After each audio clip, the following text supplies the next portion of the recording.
বেলাল রে, কেমন জুলুম তুমি আমার সঙ্গে শুরু করছো? কেন তুমি আমার জিয়ারতে আসো না রে বেলাল? আমি নবীর জিয়ারতে। ইমাম কিরমানি শরহে বুখারীর মধ্যে তিনি লিখেছেন, বেলাল রাদিয়াল্লাহু আনহু নবীজির এই দৃশ্যগুলি দেখে সহ্য করতে পারতেন না।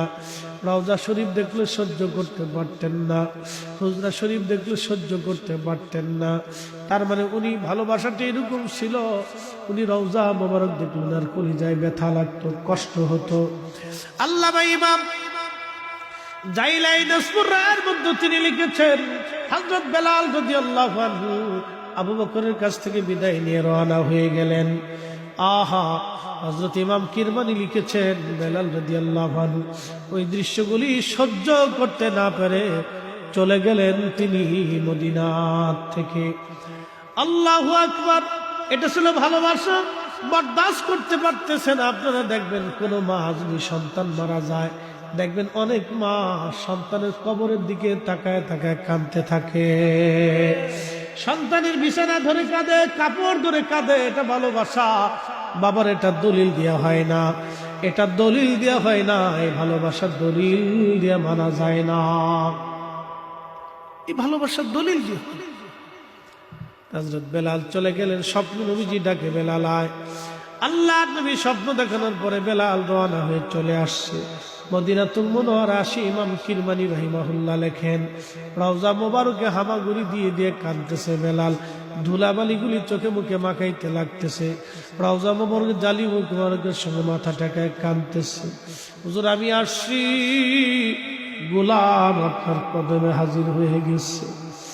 কান্নাকাটি করতেছে পাগলের মতো, বুঝতেই পারতেছেন সাহাবীদের হালত কি। আল্লাহু আকবার! আমাদের ভালোবাসা, তাদের ভালোবাসা আকাশ আর পাতাল ডিফারেন্স ছিল।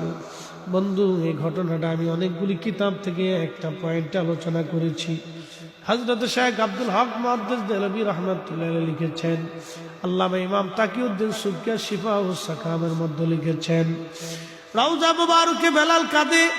সাহাবীরা আসলো, নতুন মুয়াজ্জিন আসছে, দেখছে বেলাল আসছে। সাহাবীরা আসলো, অনেক লম্বা ওয়াজ, সাহাবীরা আসছে। সাহাবীরা আয়েশা দেখতেছে নবীর মুয়াজ্জিন কান্নাকাটি করে, ডাক ডাকা, নবীর মুয়াজ্জিন কতদিন হলো আযান দাও না, একটা আযান আমাদেরকে শোনায়া যাও।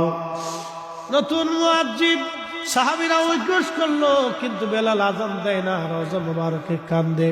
সাহাবীরা বলল, আমরার কথায় বেলাল আযান দিবে না, যাও হাসান আর হুসাইন আসেন। ইমাম হাসান হুসাইনকে ডেকে নিয়ে আসা হলো। এই দুইজনের নানার চেহারা পাইছিল। চিৎকার মেরে জোরে বলেন আল্লাহু আকবার।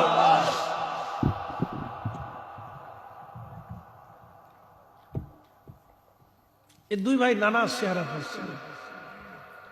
দুইজনে দেখিয়া বেলাল রওজা শরীফ থেকে উঠিয়া ইমাম হাসানের বুকের মধ্যে, আবার ইমাম হুসাইনের বুকের মধ্যে মাথা থেকে কান্দে।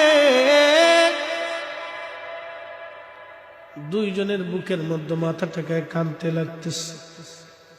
ইমাম তাকিউদ্দিন সুবকি রাহিমাহুল্লাহ শিফাউস সাকামের মধ্যে লেখেন, এমন সময় হযরত ইমাম হাসান ডাক দেয়া বলল, নানার মুয়াজ্জিন, কতদিন হলো তুমি আমরারে আযান শোনাও না, আজকে যাও গো, নানার যে আযান শোনাইতে আমরারেও শোনাও।